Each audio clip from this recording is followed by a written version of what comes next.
Iran মধ্যপ্রাচ্যের এক অন্যতম পরাশক্তি, যুগে যুগে জড়িয়েছে একের পর এক যুদ্ধে।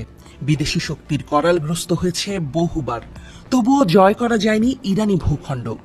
দশকের পর দশক জাগ্রস থেকে হরমুজ সমুন্নত রেখেই ঠায় দাঁড়িয়ে ইরান। বিশ্বের সবচেয়ে পুরনো এবং সমৃদ্ধ সভ্যতাগুলোর একটি পারস্য সভ্যতা, যা গড়ে উঠেছিল আজকের ইরান নামে পরিচিত অঞ্চলে। আর তাই ঐতিহাসিকভাবেই অন্য যে কোনো জাতি কিংবা সভ্যতার চেয়ে বহুলাংশে এগিয়ে ইরান। এমন কোনো পরাশক্তি নেই যারা এই সভ্যতাকে দখল করতে চায়নি। কখনো আরব, কখনো মঙ্গল, কখনো বা রোমান, আবার কখনো রুশদের সাথেও যুদ্ধে জড়িয়েছে ইরান। কিন্তু সব বিদেশি শক্তিকেই ফিরতে হয়েছে খালি হাতে। বর্তমানে ইরান ইসরায়েল সংঘাতকে কেন্দ্র করে আবারও প্রশ্ন উঠছে, সামরিকভাবে আসলেই কি পরাজিত করা যাবে ইরানকে?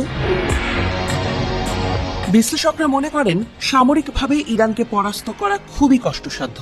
এর পেছনে অবশ্য বেশ কয়েকটি কারণও আছে, যার মধ্যে অন্যতম ইরানের ভৌগোলিক অবস্থান। উত্তর থেকে পশ্চিম পর্যন্ত সুবিশাল জাগ্রস পর্বতমালা নিয়ে গঠিত ইরান, যা প্রাকৃতিক ঢালের মতোই ভূখণ্ডটিকে সুরক্ষা দিয়ে আসছে। অন্যদিকে এর উত্তরে রয়েছে আলবোর্জ পর্বতমালার অবস্থান, যা প্রাকৃতিকভাবে বেশ সমৃদ্ধ। এই দুর্গম পাহাড়গুলো পেরিয়ে শত্রুপক্ষ ইরানে প্রবেশ করতে পারলেও তার সামনে থাকে বিশ্বের অন্যতম উষ্ণ মরুভূমি লুত, যা দিয়ে রসদ কিংবা সেনাবাহিনী পাঠানো একেবারেই অসম্ভব। দক্ষিণে ওমান আর পারস্য উপসাগর, আবার উত্তরে কাস্পিয়ান সাগর পরিবেষ্টিত ইরান। এক কথায় বলতে গেলে এশিয়া, ইউরোপ আর আফ্রিকা, এই তিন মহাদেশের সংযোগস্থল ইরান। অর্থাৎ বিশ্বের সবচেয়ে গুরুত্বপূর্ণ অবস্থানে ইরানের অবস্থান। বিশ্বের 8টি দেশের সাথে সীমানা রয়েছে ইরানের। বলা হয়ে থাকে, গত 500 বছর ধরে একই সীমান্ত নিয়ে টিকে আছে দেশটি।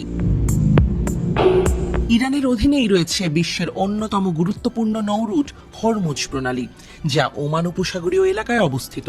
70 কিলোমিটার প্রশস্ত জলপথটি দিয়ে বিশ্বের মোট জ্বালানি তেলের 20% আমদানি রপ্তানি হয়ে থাকে। গড়ে প্রতিদিন 21 মিলিয়ন ব্যারেল তেল পরিবাহিত হয় এই পথে। আর এখানে অবস্থিত বন্দর আব্বাসের মাধ্যমে তা নিয়ন্ত্রণ করে থাকে ইরানি কর্তৃপক্ষ।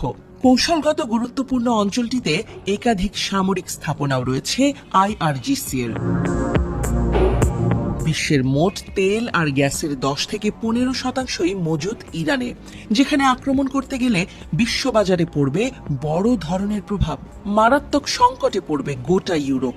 অর্থাৎ ইরানের জ্বালানি স্থাপনা লক্ষ্য করে হামলা চালাতে গেলেও ভাবতে হবে শত্রুপক্ষকে।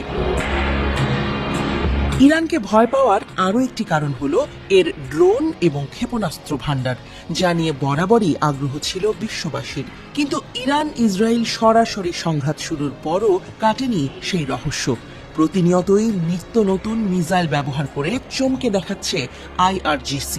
ধারণা করা হয়ে থাকে, তেহরানের কাছে এমন বিশেষ প্রযুক্তির ক্ষেপণাস্ত্র আছে, যা মধ্যপ্রাচ্যের যে কোনো প্রান্তে পৌঁছাতে সক্ষম। এমনকি লক্ষ্যবস্তুতে পরিণত করা সম্ভব ইউরোপের অংশবিশেষকেও। এছাড়াও সাশ্রয়ী আর কার্যকর ড্রোন তৈরিতেও ইরানি প্রযুক্তির জুড়ি মেলা ভার। রাশিয়া, ইউক্রেন কিংবা নাগোর্নো কারাবাখ যুদ্ধ, সবখানেই দেখা গেছে ইরানি ড্রোনের জয় জয়কার। যুক্তরাষ্ট্রের চোখ রাঙানিকে উপেক্ষা করে গেল কয়েক বছর ধরেই দুই পরাশক্তির রাশিয়া ও চীনের সাথে উত্তরোত্তর ঘনিষ্ঠতা বাড়াচ্ছে ইরান। ইসরায়েলের হামলা শুরুর পরও এসেছে মস্কো বেইজিং এর সমর্থন। বলা হয়ে থাকে, এ কারণেই এখনো ইরানে পুরো দমে অভিযান চালাতে ভয় পাচ্ছে IDF। তবে সরাসরি যুদ্ধে জড়ানোর চাইতে কৌশলী অবস্থানকে বরাবরই প্রাধান্য দিয়েছে ইরান। বেছে নিয়েছে হামাস, হিজবুল্লাহ, হুথির মতো সশস্ত্র গোষ্ঠীগুলোকে।